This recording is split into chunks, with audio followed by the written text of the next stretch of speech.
Hey everyone, it's Tawney. I have my high C orange soda juice thing, whatever it is. I'm not calling it soda, even though I know full well that it could be soda, but this is what I've been into lately. I had it a couple weeks ago with my boyfriend when we stopped at McDonald's, and I was like, because they were out of tea, and I don't drink soda anymore, so I was like, I don't like water, so what am I supposed to get? So I tried this, really digging it, so I was like in the mood for that, so I ended up with McDonald's this afternoon. So, getting into today's video, it's quite an interesting topic. I just kind of want to like share my opinion, share my thoughts, and kind of go from there. I'd like to get some feedback from you guys to see what you feel and think about these people and these brands and like what they could do differently maybe. These are three brands that I don't want to say I don't support, because there are some in this three that I don't support at all. And then there are four brands. I forgot there was four. And then there are some that like I would give a shot, but I think there's only like one or two. And then the rest are like definite never would buy from. I wanted to share four brands that are kind of all about themselves. You could probably guess two of them right off the bat. Very easy to figure out which one or which two those would be. Those are KKW Beauty or KK Beauty, or I think it's going to be KK something, but she's taking the W off because she's getting a divorce from Kanye West. And then Kylie Cosmetics. And Kylie Cosmetics was just recently revamped not too long ago, but I kind of want to go back to like the very beginning of Kylie Cosmetics. I'm not quite sure when it came out, but it has been a couple years. She first launched the brand as a way to kind of promote herself, and the first product she really like launched were the lip kits, which featured a lip liner and a lip gloss or lipstick, one of the two. And it was basically like everyone else's way of getting her lips, but without like plastic surgery or something, because she, I think at the time, had like given everybody the impression that she didn't have plastic surgery done and her lips were just natural. They just naturally looked that big and juicy and plump, and like we were supposed to believe it, which nobody did, but you know, that's a whole different thing. I'm gonna have images up here of things to like kind of describe.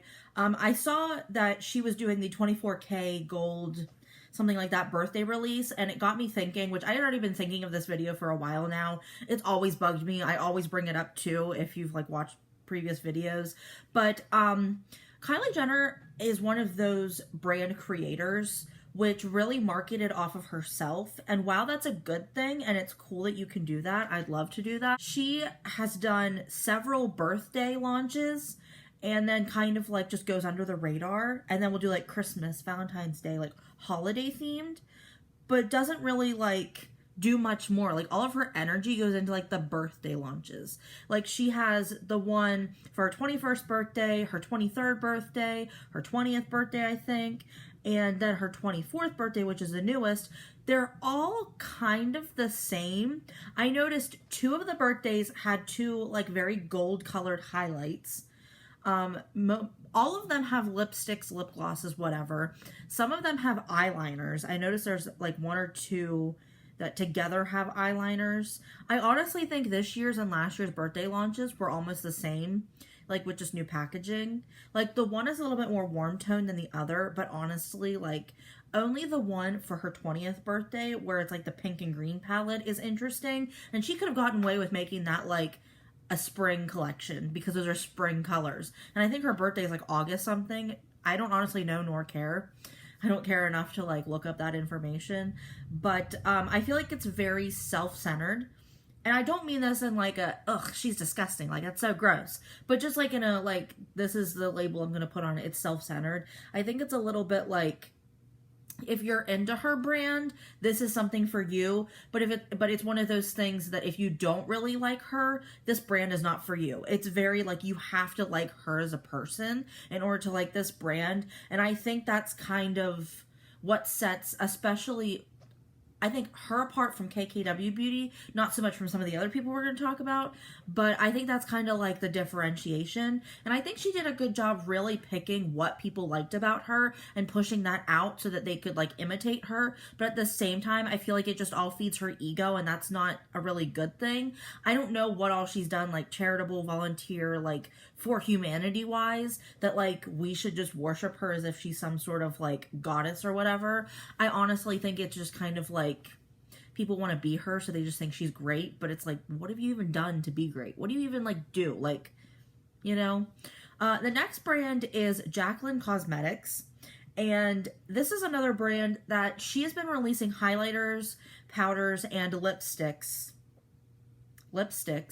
and these are all things that like she likes. I feel like the lipsticks, the first launch initially, I mean, she did have those collaborations with multiple different brands between Becca and Morphe. She had multiple ones of those, can't forget that. But aside from those, she released the lipsticks, which I feel like is a very safe thing to do for most people. Not so much for her because of what happened.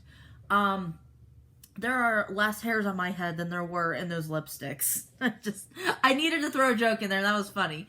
But I feel like it's a safe bet because other than her, like most people can't screw up a lipstick. They don't do it so poorly that people find hairs and things inside of it.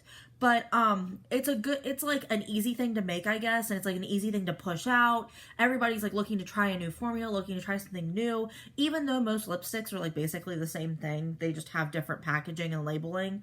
But then she started releasing different palettes and bronzers, and a lot of people took complaints with the lack of diversity and shade range within these.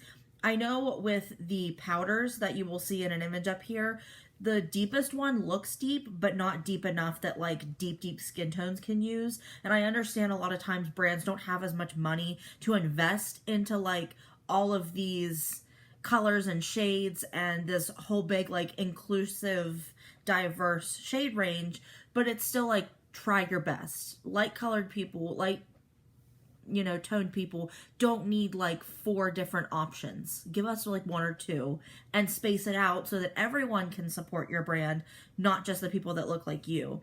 And I noticed a lot of people had that issue with the blush and bronzer duo. They said that there wasn't a whole lot of diversity. A lot of the colors looked the same, which I did agree with that. But at the same time, like, that's one of those you have to apply it and see what the difference is. I think there could have been more differences. Like, she could have tried to differentiate things a little bit better and, like, use different colors, different tones, different undertones.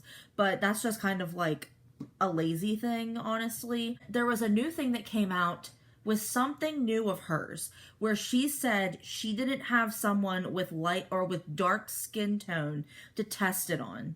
She didn't know anybody with a deep skin tone. That right there is problematic behavior. That right there is like beyond laziness. This is like, I don't care about you, so we're not including you, so you're not welcome to shop from me. Like, all you have to do is put out there, you're looking for somebody with a deep skin tone to come test out some makeup, that you want to use them so that you can help, like, pay them, but to use them to help you, like, make things for people with deeper skin tones. Like, put forth the effort, Jaclyn. It's not that hard. Like, honestly, if you need the help, ask for the help. Don't just say, I don't know anybody that has deeper skin tones, because that right there is just rude. Like, that's downright disrespectful. Next brand is Nikita Dragon Beauty, or I don't even know what it's called because I don't use it. I first noticed this when she released it's like an under false lashes mascara. It's basically meant just to cover your lashes in black coloring so that you can put on lashes over top of it. It's basically nothing. Like, if you buy it, you're getting scammed. You're scamming yourself from buying this product. That's really what I have to say. I feel like it's one of those things, she uses false lashes, she does this sort of thing, so she would want this product. So she's making it for herself. Which, if you're a business person, sure, you can go ahead and do that. But, like, does everybody need this? I don't wear false lashes. I know other YouTubers that don't wear false lashes. Normal people out in the regular community don't wear false lashes. So you're really subjugating your brand and this product down to one specific group of people, and you're losing consumers because they're like, well, this doesn't apply to me. Why do I need this? Then she released a color corrector in one shade that fits her shade, but not everybody else. It's not good for light tone people. It's not very good for like deep dark skin tone people. Like, it's just not. There could have been shades. There could have been like a lighter peachy shade and one that was deeper reddish orange that fits different people, but instead she did the one that fits her. And then she had the audacity to do this horrific palette with her face on it. I understand you're the face of your brand, but we've seen that doesn't work in the past. Norvina did that to ABH and look what happened to them. Like, do you not even follow makeup? Like, I don't understand. It just, like, it's so egotistical that I just can't. I can't support a brand like this that would do that. The last brand is KKW, and I have to say I go into this a lot less harsh than I did with the last three brands. It kind of got worse as I talked about them, and I'm sorry if I'm getting heated, but this is an issue that does need to be discussed, especially with the shade ranges. That's very disgusting and like disrespectful. But KKW has done a lot